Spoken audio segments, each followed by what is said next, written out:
Hello, and welcome to Lodestar's Lending Leaders. I'm Jim Paolino, founder and CEO of Lodestar Software Solutions. On this podcast, I'm going to be talking to leaders in the mortgage and real estate industries.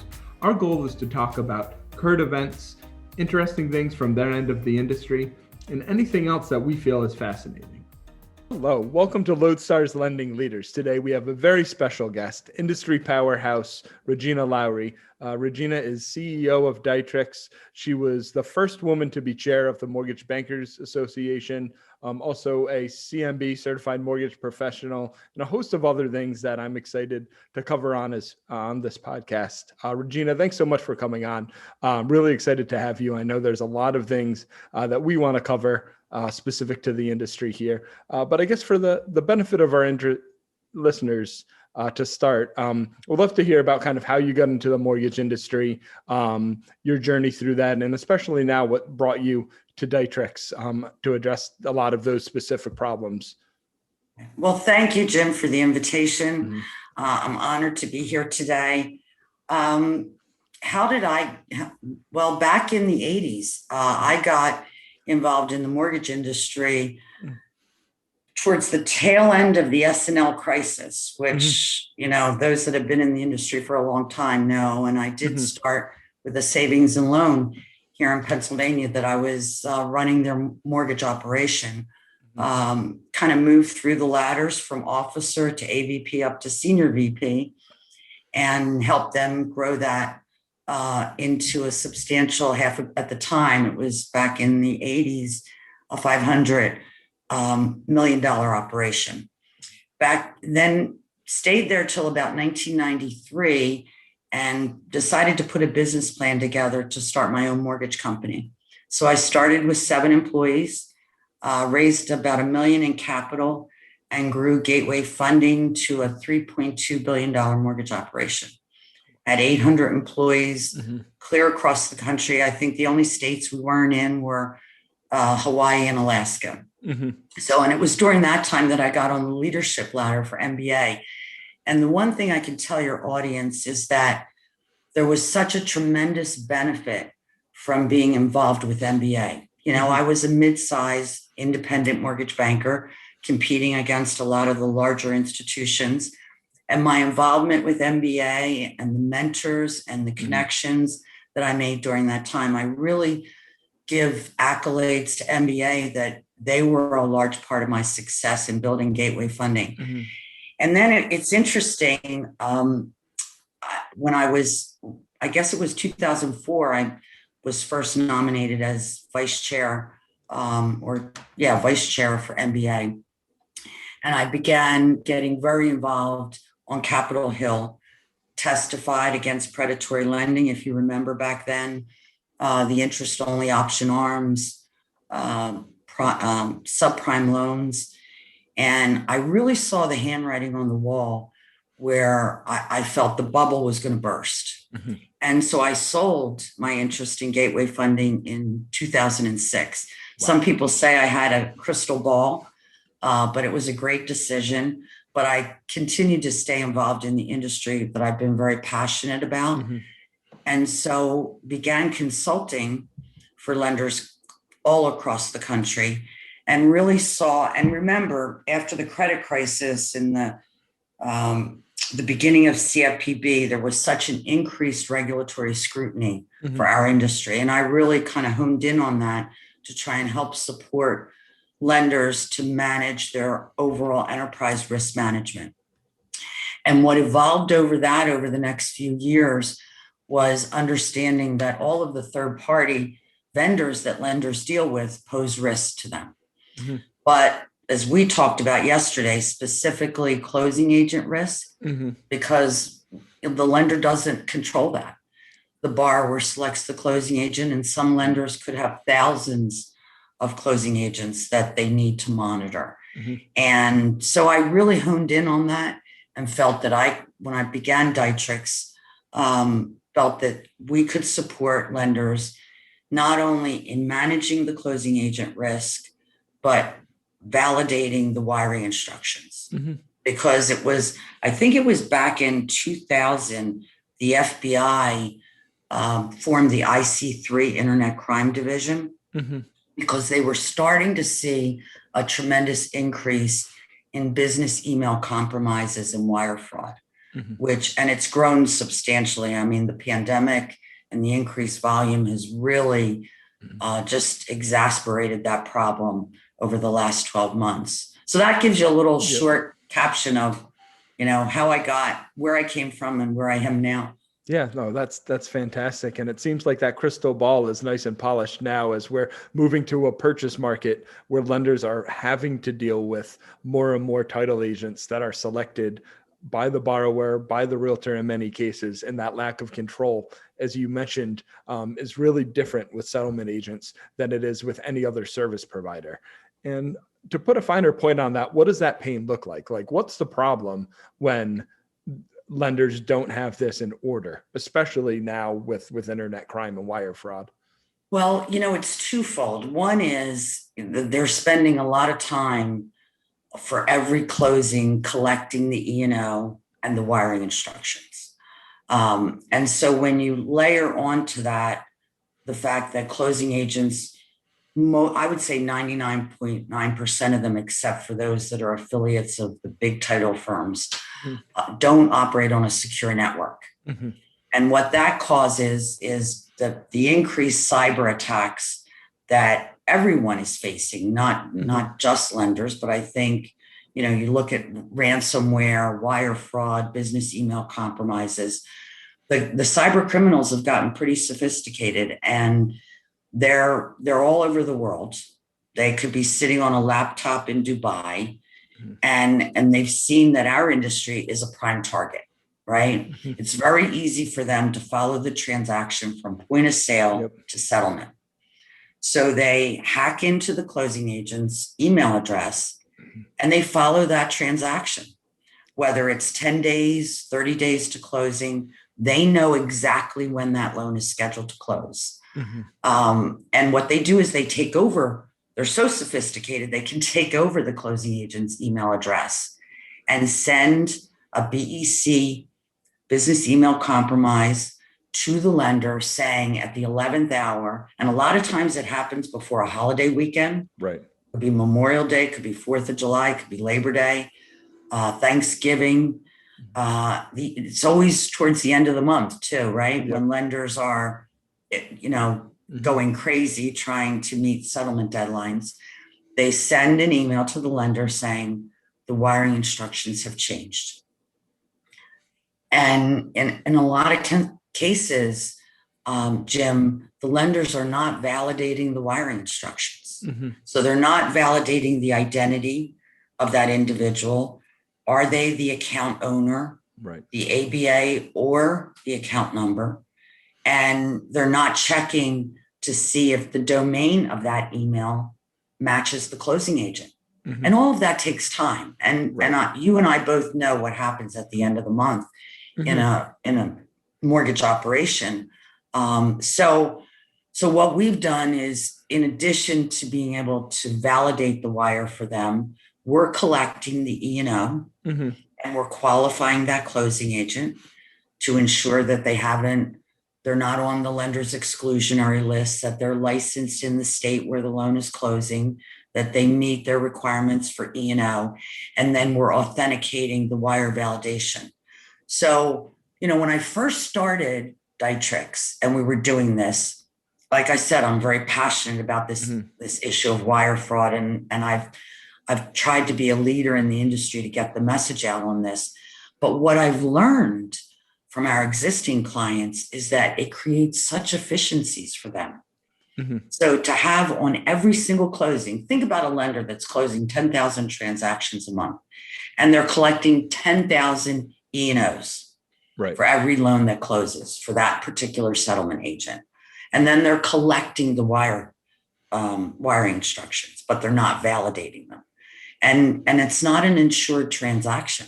Mm-hmm. I mean, it's cybersecurity insurance isn't going to cover them. The E&O isn't going to cover them. Right. If their employee or anyone in that lender's operation is the one that wires the funds, it's generally excluded from a cybersecurity, mm-hmm. insurance policy.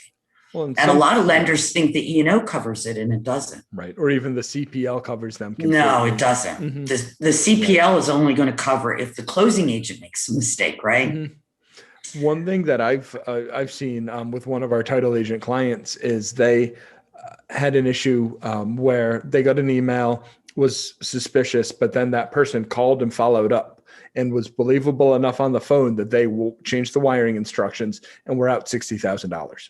Yes. And further, because it was not a cyber crime, because it was social engineering, it happened to be a phone call, E&O did not cover it. You're right on the money there. Yeah. So those things, I mean, I do, it's not too sensational to say that a title agent is just one data breach away from being out of business in many cases. And it's to the point where hackers know that they're prime targets because they're relatively small companies. They handle other people's money and they have to deal with a lot of different people. I know you mentioned emailing end of month or before a holiday weekend. I had even heard, it might have been through your company on a call, that if a hacker realizes someone has an out of office message up, that's another target because they know someone else is covering for that person and they're better able to get through. And they don't need too many of these 20,000, 30,000, 40,000 funds to hit for them to make a good living off of it. And once that money gets wired elsewhere, as you know, it's gone. It's gone. And I think I mentioned to you just in the last 90 days that we've been able to thwart 3 different wire fraud attempts that if we total them are over $1 million. Right. So you look at what the average loan amount is, you know, $350,000. I mean, one of the wires was 600,000 that we were able to stop. And, you know, for some independent mortgage bankers, I mean, that's a real hit. Yeah. And it's something that can be prevented. But what I've learned over the last year is that what we're doing for lenders is not just mitigating their risk, but if I look at a lender that's doing 10,000 transactions a month, the numbers in cumulative benefits to them, just in operational time, its average is about 25 minutes per loan. That's the call, the email, follow up with the closing agent because it's end of month. And most of these closing agents, they wait until the day before their E&O is going to expire before they pay their premium. So it may be multiple phone calls to a single agent just to get the E&O and the wiring instructions. So all that is saving the lender time. So on a lender doing 10,000 transactions a month, it's probably close to $1.4 million in cumulative benefits to them. So it's almost like you can't afford not to do this because it's going to, and how many, I'm sure you hear it all the time. Every lender is looking for where can I cut costs, improve my productivity, and create efficiencies within my organization.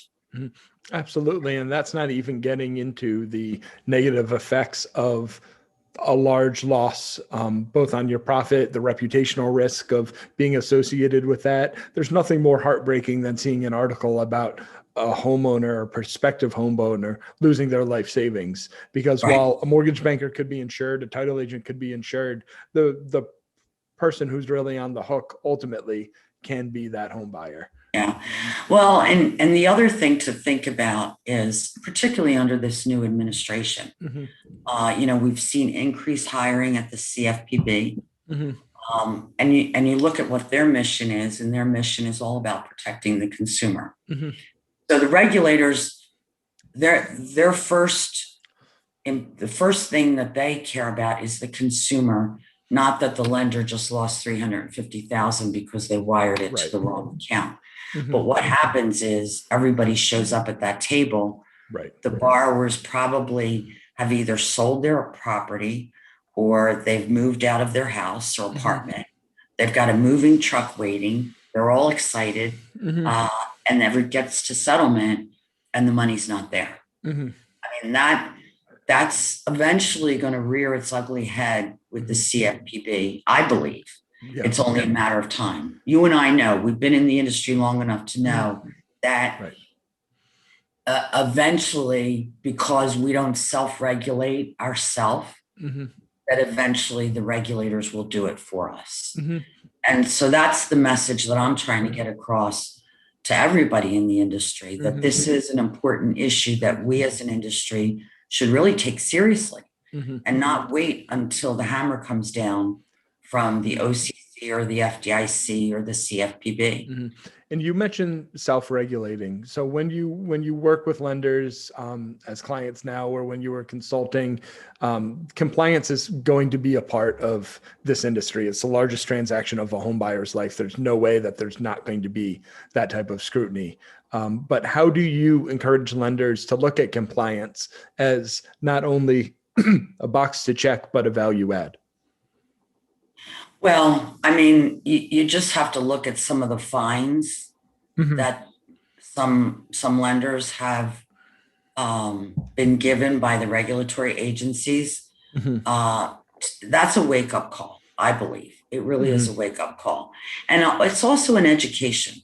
So I've spent a lot of time speaking at conferences, moderating panels, trying to educate our industry on the importance of compliance. And to be honest with you, Jim, I think they get that now. Yeah. They really do. But this issue of closing agents, there's still a big segment of the industry that's going to say to me, well, we don't pick the closing agent.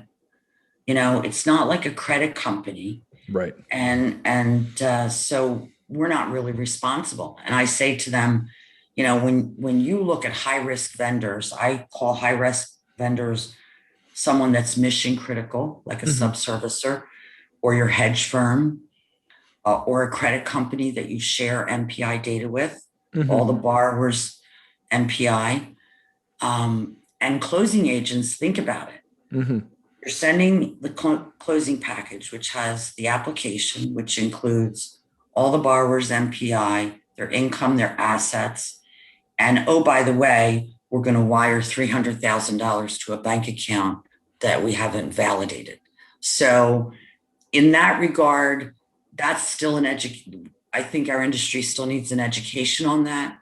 I think based on the regulatory environment that we've seen over the last decade, I think they understand, RESPA, they understand HMDA, they get that. They're mandated to do certain things, right?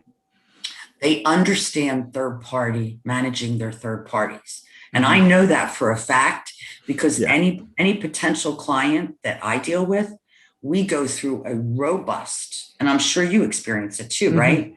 I mean, you could be 4 months trying to get your vendor approval with a lender. So they get it. They understand.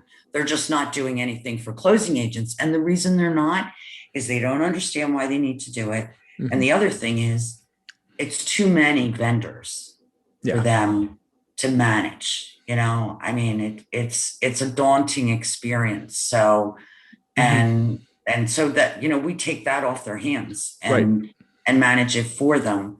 And generally they manage their other vendors on their own. Right. And we see that on our end. There may be a large lender could have a few AMCs, a few credit reporting companies, one servicer, and then 500 title agents. It's exactly. Exactly.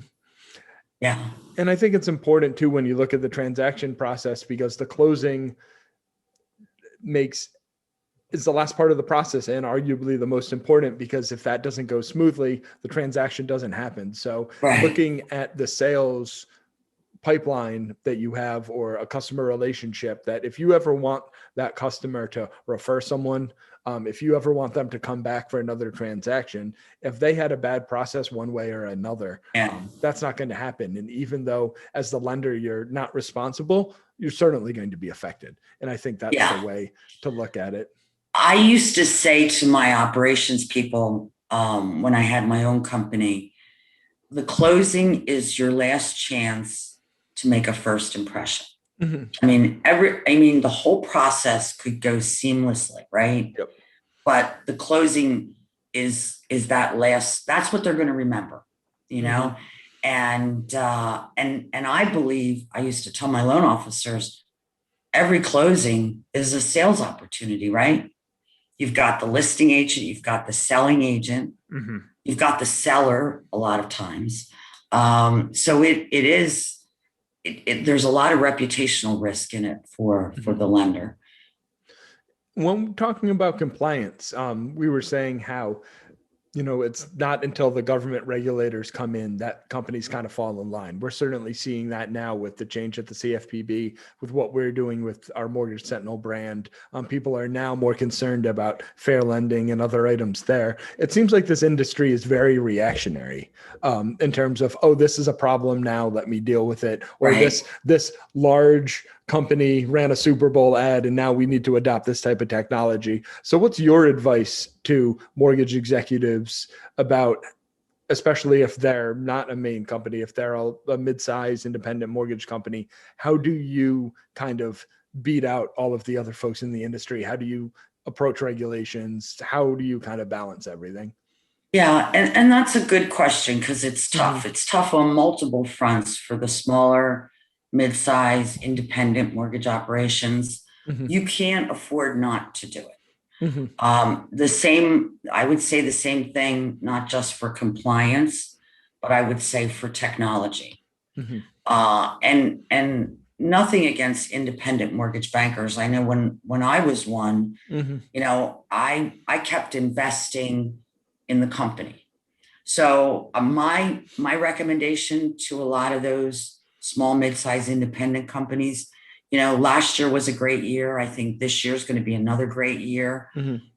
These are the years where you take some of that off the table and reinvest it back into your organization, not just in compliance, because the fines are extraordinary. The reputational risk is extraordinary, but I would say investing in technology because we're moving more to a digital, and as well as I do, since COVID, we don't really know what the new norm is going to be, but I think you're going to have a lot of people that aren't going to the settlement table, right? That they're doing it virtually. They're doing it e-closing. They're applying online through point of sale. So the companies that aren't staying ahead of the curve as it relates to that, and I'm not saying you have to be a Rocket Mortgage, okay, but looking at point of sale systems really and the borrowers now are much more tech savvy than they were 10, 20 years ago, right? I mean, they want to do everything off of their mobile device and do it digitally. They want it faster, quicker, cheaper. And when you look at the cost of origination, the cost to originate a loan, you really need where can I reduce that cost? And that means improving efficiencies. And the only way you're going to do that is through technology. And I think it's important to use technology in a way to enhance that relationship part of the business too. Yes. Because as a millennial and seeing a lot of my friends buying homes and going through the process, they want that expert person to help them through the process. People know very, very little about all of the different aspects of this industry. They don't know the fact that their mortgage is more than likely going to get sold to someone else. They know very little about any of this. They want to apply online. They want to look online, but they need that person. So I think it's very important to utilize technology in a way that really lets your team enhance that part of the business. You bring up a good point because someone not too long ago asked me a question about what did I think the future of originators were? And I've been asked that question many times over the last 2 decades, and just like when DU and LP came out, right? And oh my God, we weren't going to need underwriters. I believe that the millennial, the first-time home buyer, which is a large segment of the market, needs a loan officer. You need a loan officer in that process, but you need to provide the tools to the consumer and to the loan officer to be able to improve their productivity and the experience for the customer, right? It's all about, I think, creating an exceptional customer experience. If you can do that, right? And without all the fits and starts and stops and, the loan going back and forth from underwriting to processing and, back and trying to, we miss this, we miss that. I think Fannie and Freddie have done a great job, with LP and DU, the early watch and collateral underwriter. So there's more and more tools. And, I think you're going to continue to see that being enhanced where, you're going to be able to get a mortgage loan like you go in and buy a car. I mean, that's the hope. I still think that it's going to take a while to get there. Yes, but I think do. It will be interesting to see how quickly or slowly we can get to that point. Growing up in the title insurance industry and the mortgage industry is really no different. It very much can be boom or bust sometimes. I've seen my family's company go from 10 people to 90 people and everywhere in between. And even now I have mortgage company clients who are adding 5 to 10 people a week. Do you think that it's still kind of, I wonder what's going to happen to these companies, these employees, if volume contracts? Do you think people are still looking to kind of, I don't want to say throw bodies at a problem or kind of build a team opposed to looking at how they can actually leverage the people they have? Yeah. And boy, you just hit one of my hot buttons. Okay. Because I can't help even when I'm talking to our clients about closing agent management, I can't help but give them my 2 cents on operations. Okay.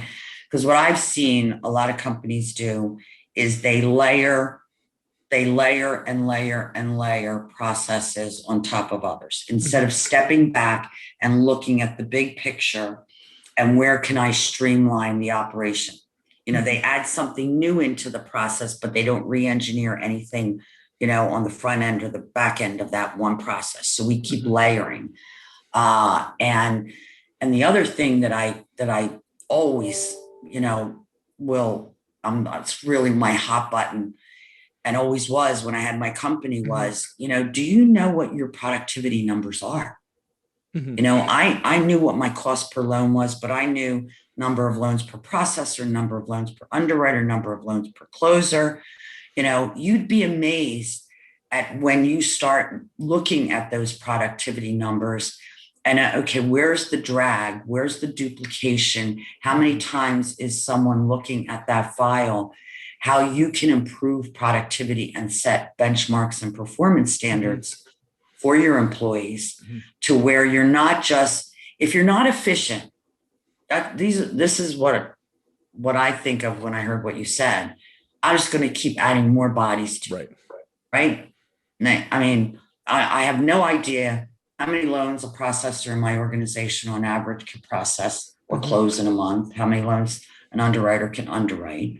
And you can't run a business that way. You really can't. Those numbers are critical to the success of an organization and being able to operate efficiently and profitable. And I think when you look at kind of the work required to do that, it's certainly not sexy. And there's very often there's not a silver bullet that can get your processing time down. But it's a lot of little things, a lot of lead bullets that can get there. For example, I've seen that an address is entered 70 to 80 times in the lifespan of a transaction. If we could get that down to 50, how much time is saved? How much error is saved? And now, even if it's minutes per file, like those things, that's the type of stuff that people have to kind of think of when they look at this and kind of have that mindset of this is we're manufacturing a loan. This is a process. Let's map out every step of it and see where that changes. And that's what we try to get across to folks all the time, because they'll say, oh, we can do this manually. It's fine. Like this person manages it, but you don't really look at what the benefit is of that type of automation. Yeah, I totally agree with you. And there's a large segment of the industry that is not doing loan level accounting. I mean, so, it's really, I think it's critical to the success of any organization that you really start slicing and dicing those benchmarks and performance standards and setting goals. because it's amazing what I used to see. Because remember, back 2000, in the early 2000s, I mean, we were almost, maybe, I don't know if we were as busy as like the market saw last year with the pandemic and low interest rates, but it's amazing what people can do and the performance when they have to, right? So why can't we have that? Why can't we increase that level consistently, right? I also think cross-training. I was a big proponent of cross-training because, you go through, it's like the pig through the snake, okay? And so when your volumes are high, everybody wants to close the end of the month, right? Okay, the closers are swamped, okay? The post-closers are sitting there waiting for the rest of this pig to come out of the snake, okay? When I had my company, all the post-closers were trained to close. Right. And instead of hiring, now I'm going to have an army in closing and an army in post-closing, right, because this is coming down the pike. So, I mean, some of it to me was second nature, but I think that if I had any recommendations to lenders right now, because to answer your question, Jim, when we get back into a more normalized market, those companies that have hired, I mean, there are going to be a lot of layoffs. Yeah.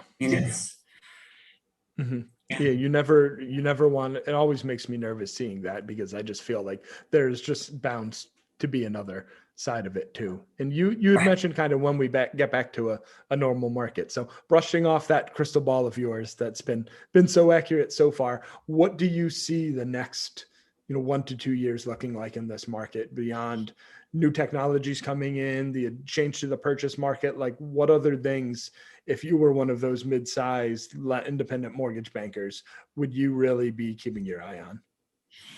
Well, first of all, I would be honing in on my expenses and productivity, right? And measuring everything that I said. And taking the profitability that over the last, what's going to be 2 years and this year, and really reinvesting it back into the company to be prepared.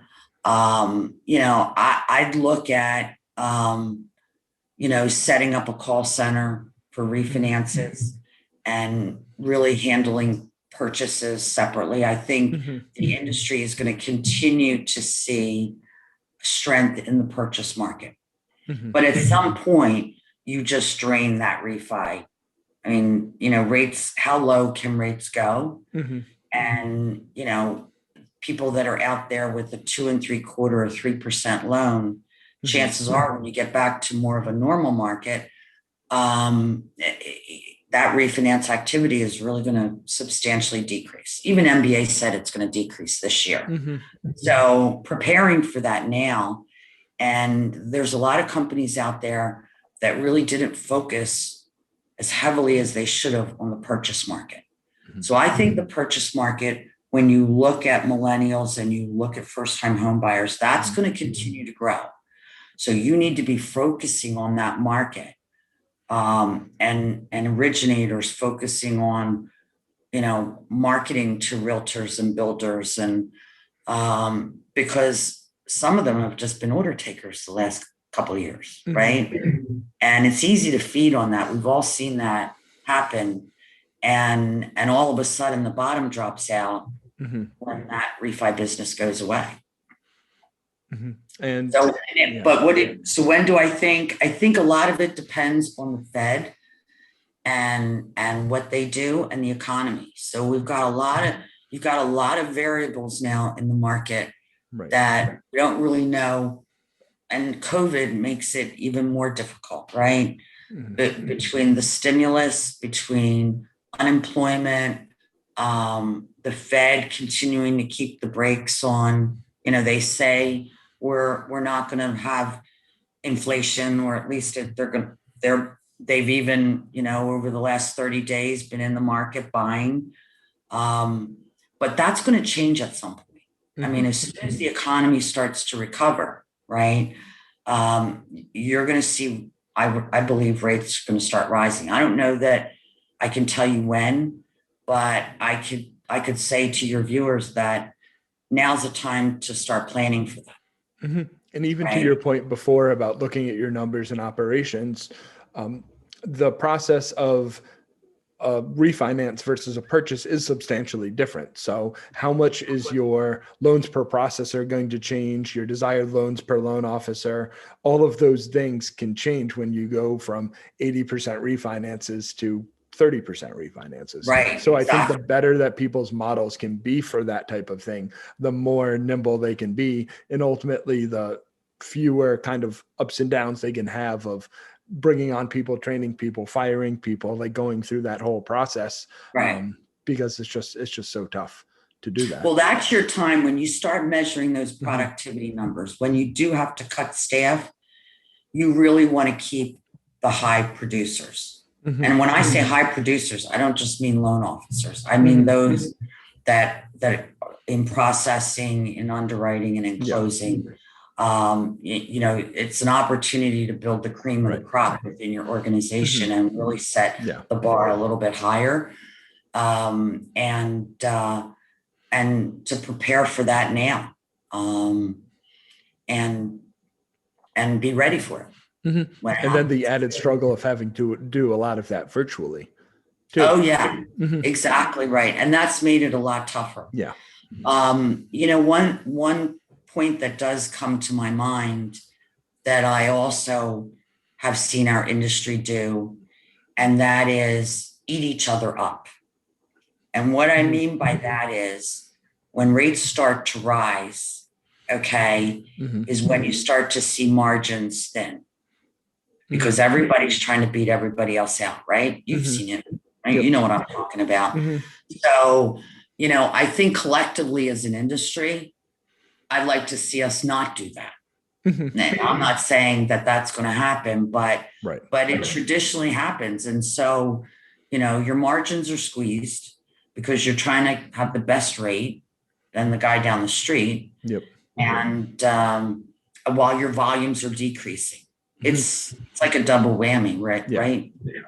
Well, one of my favorite words is cooperation. And I think we see that all over this industry of it's cooperation and competition combined, right? You were talking about learning from other MBA members who, sure, they're your competition. There's thousands of mortgage companies who are your competition, but what can you learn from the other companies through MBA or other types of things like that? How do you view your quote unquote competitors in a way that can actually help your business?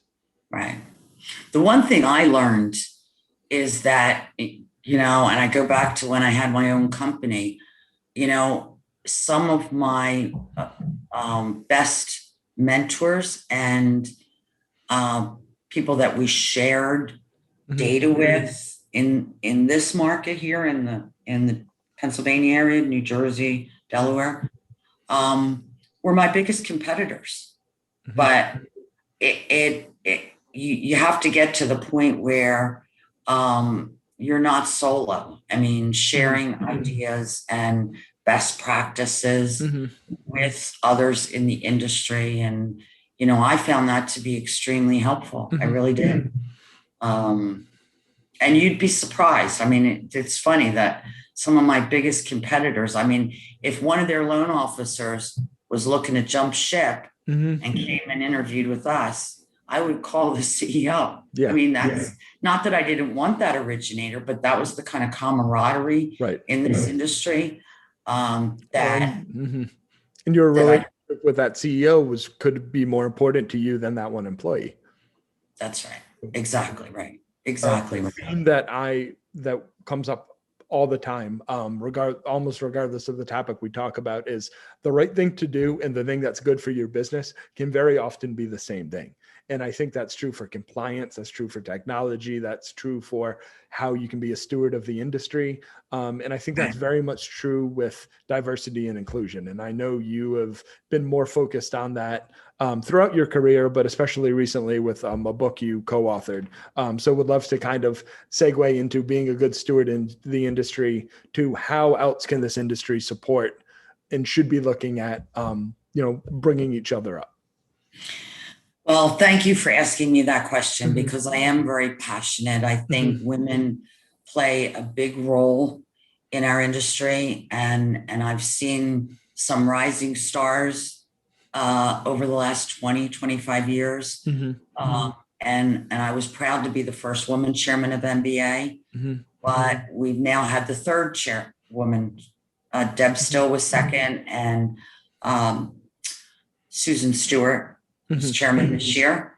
So I'm proud to see that our industry is really accepting that and helping lenders to understand diversification within their organizations is critical, particularly when you look at, and I'm not just saying women, but when you look at the segment of the market, Hispanics and Asians, and you look at some of the board of directors of some of the major lenders in this country that really either have no women or one woman on their board. Do they have Asian representation? Do they have African American, Hispanic? So I think there's such a huge need for us to diversify because we're serving a different market. You've got women that years ago, very few single women would have purchased a home. Today, that's not the case. And so I think our businesses need to look more like our customers look. And so one of the things I wanted to share with you is there were a group of women, other leaders in the industry that we got together last summer. People say, what did you do during the pandemic? I said, I wrote a chapter for a book. And I was really proud to be part of this whole group of women. And it became a bestseller on Amazon in November of last year. And it was titled Win or Lose. And lose was crossed out and it said win or learn, the naked truth. And it was our stories. We each wrote a chapter of our career and how we got to where we are today. And it was a really great experience to get together with a group of other women industry leaders in the mortgage banking field to really see how women have really, I think, helped to break the glass ceiling. So I wanted to share that with you, but I'll continue to support women and mentor them, and I'm proud to do it. No, we'll make sure we link to the book as well when we put this out, so we can direct people towards it. Thank you very much. This is usually where I ask someone what gets them out of bed in the morning, but I feel like you've answered that partially with every single question that we've talked about. But going off of your last topic, what advice would you give to young women entering the industry right now, especially in 2020, 2021? So I would say it's a couple things. One is to believe in yourself, right? I think a lot of women don't.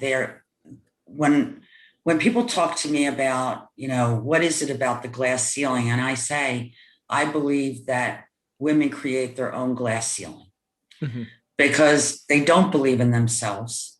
They don't set their goals high, right? And so they underestimate themselves. So you've got to believe in yourself first, right? And there's nothing, I've always told my daughter, there's nothing that you can't do that you don't put your mind to. I mean, if you put your mind to it and you're driven, you're passionate about it, you're willing to make mistakes because we learn from our mistakes, and be driven. And then in addition to that, I think networking, having mentors, which I did. I was fortunate enough, and it doesn't have to be another woman to mentor you. My mentor was the chairman of Bank of America Mortgage, Andy Woodward, who was chair of the nominating committee when I was nominated to go on the ladder for MBA. And I remember sitting with Andy at an airport in San Diego years ago, and we were sharing stories of our career. And here he's chairman of Bank of America Mortgage, right? And I'm thinking, I can't even believe I'm sitting here talking to him, right? And at the end of the conversation, he asked about my career. And after I listened about his career and all the banks that he brought public and traveled around the world, he said to me, you know, I envy you. I'm like, oh my God, he envies me. And he said, well, you know, I never started anything from ground zero and built it. So it's amazing the people, if you really reach out, the people out there that want to support you, that want to help you grow, right, and could end up being your greatest mentor. Yeah. And it doesn't have to be a woman. And just goes to show too, no one has all the answers, right? This is someone that you thought was an absolute titan of the industry. And he said, this is something I've never done that Right. you have. Yeah. Yes, exactly. So, so never underestimate yourself, really believe in yourself, and not be afraid to make mistakes. Yeah. Well, that's fantastic. I was in a conference the other day, and someone gave the pointer of your mentor doesn't need to know that you're your mentor. Like, it doesn't necessarily have to be like, hey, will you be my mentor? It's about this question. What about this? Hey, I was wondering about this. Jim, that's so, you're so right, because I think back to when I first got on the board of directors of MBA, and this was before there was ResBog and CombOg and the board of directors. I mean, MBA's board of directors was like 50 people, right? And I was one of the first women ever to be nominated to sit on the board. And that's intimidating. It really was intimidating. I think back then, you know, the likes of Angelo Mazzillo and Andy Woodward and Joe Pickett from Homeside, I could go down the whole list. And I had to pinch myself and say, how the hell did I end up here, right? But what I learned early on, after I got through the first couple meetings, that these were all big companies, right? And here I was president of Gateway, and we were just a small, mid-sized independent mortgage banker. And what I realized was that I had a voice on issues that they needed to understand. And understand because a large segment of their membership was just like me, right? And so I realized I had a voice and something important to say that would impact the entire industry. So yeah, you just never know. You really never know. And a lot of those people didn't know they were mentors, you know. I mentioned Andy's name in the book, in the chapter that I wrote, but it just happens. It really just happens. Oh, that's, I mean, such great advice for people. And, you know, thank you so much. You've been so generous of your time. Just to wrap up, is there anywhere people can find you if they want to learn more about Dytrix or anything else you want to plug? Yes. My email address is rlowrie, like my name, Lowrie at Dytrix.com. And love to talk to anybody on how we can help them manage closing agents and validate their wires. Yeah, great. As we mentioned, huge problem. I mean, you guys are doing a great job solving it for companies. So thanks so much for your time, Regina. This has been an absolute blast. Thanks, Jim. Have a good one. Thank you for the honor. Take care. Of course. Bye-bye. Thanks for listening to Lodestar's Lending Leaders. Please like and subscribe wherever you get this podcast. If you have any ideas for upcoming episodes or would like to be a guest, please reach out to us at lendingleaders@lssoftwaresolutions.com. Hope to hear from you.